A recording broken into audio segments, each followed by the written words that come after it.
საპროტესტო აქციები გრძელდება ბათუმში. საღამოს აქციის მონაწილეები ისევ აჭარის მთავრობის სახლთან შეიკრიბნენ. დღეს აქციას მეზღვაურებით შევერთდნენ. ისინი ამბობენ, რომ სწორედ ევროპის მიერ ქართული დიპლომების აღიარების შემდეგ მოიხსნა მეზღვაურთა დასაქმების პრობლემა და დღეს მარტო აჭარაში 18,000-ზე მეტი მეზღვაურია.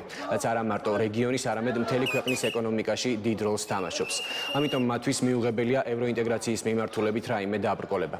აქციის მონაწილეთა მთავარ მოთხოვნად რჩება ახალი არჩევნები და დაკავებულთა გათავისუფლება. კვირაზე მეტია, რაც ბათუმში პროტესტი არის უწყვეტი და მიუხედავად უამინდობისა, ბათუმელი ხალხი მაინც არ შინდება და ქალაქის ქუჩაში დგას.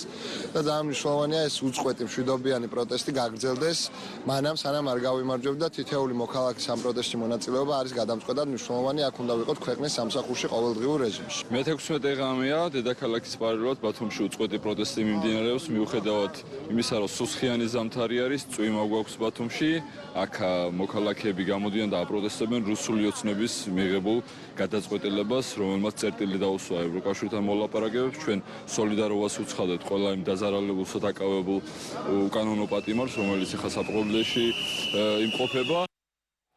საპროტესტო აქცია ზუგდიდში ტრადიციულად სამხარეო ადმინისტრაციასთან გაიმართა. აქციის მონაწილეებს მიმართეს სხვადასხვა სფეროს წარმომადგენლებმა. წაიკითხეს ზუგდიდელი დისიდენტი პოეტების ლექსები. აქციის დაწყებამდე მოხდა ინციდენტი, პოლიციის მოთხოვნისადმი დაუმორჩილებლობის მუხლით დააკავეს ლელოს ადგილობრივი ორგანიზაციის წარმომადგენელი, რასაც აქციის მონაწილეები აპროტესტებდნენ. ისინი ყველა დაკავებულის გათავისუფლებას და ხელახალ საპარლამენტო არჩევნებს ითხოვენ. ჩვენი ერთ-ერთი მომიტინგე ავიდა კიბეებზე საყვირით, მას მიაყენეს სიტყვიერი შეურაცხყოფა პოლიციის მაღალჩინოსნებმა და უთხრეს, რომ უზრდელია. ჩვენ მივედით სიტუაციას გასარკვევად, რა დროსაც ყოველგვარი განმარტების გარეშე ეცნენ თენგო ქოჩუას და მიყავდათ დასაკავებლად, ვცდილობდით, რომ არ გაგვიყოლებინა მისთვის.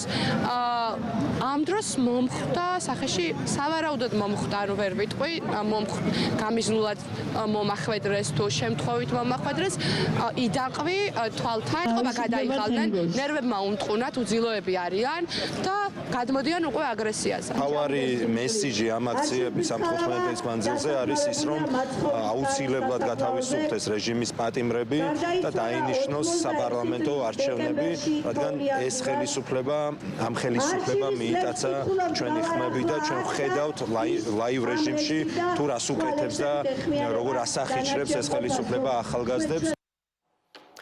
აქციის მე-16 დღე ქუთაისში მოქალაქეები მერიის შენობის წინ ახალი და სამართლიანი არჩევნების, ასევე დაკავებულების გათავისუფლების მოთხოვნით შეიკრიბნენ.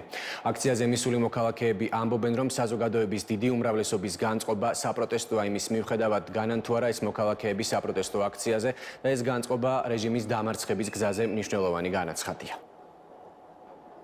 მე-16 დღეა უკვე მიმდინარეობს ჩვენი აქცია კონკრეტულად ქუთაისში, უკვე 2 დღეა ჩვენ წვიმის ქვეშაც ვდგავართ და ვაპროტესტებთ და ჩვენი მოთხოვნები რჩება იგივე ძალაში, ეს არის ხელახალი საპარლამენტო არჩევნები ყველა იმ პირობით, რომელიც საკოორდინაციო საბჭოს წიაღში წარმოიშვა და მეორე ეს არის უკანონო დაპატიმრებული ყველა ადამიანის განთავისუფლება და მათზე წარმოებული საქმის შეწყვეტა. ჯერჯერობით შეიძლება ცალსახად ნიშნები იმისკენ, რომ რა მოთხოვნებიც აქვს პროტესტანტებს ამის დაკმაყოფილების არ ჩანდეს, მაგრამ ეს არ ნიშნავს იმას, რომ ჩვენ ბრძოლა უნდა შევაჩეროთ ან გავჩერდეთ და ხელი ჩავიქნიოთ. პირიქით, ყოველდღიურად ვხედავთ, რომ იზრდება ეს ძალა, გაბრაზება ადამიანებისა არ იკლებს, თუმცა იმატებს ხელისუფლების მიერ დაშვებული შეცდომების რაოდენობა. შესაბამისად, ყველაფერი მიდის იქეთ, რომ ეს ბრძოლა დამთავრდება ქართველი ხალხის გამარჯვებით.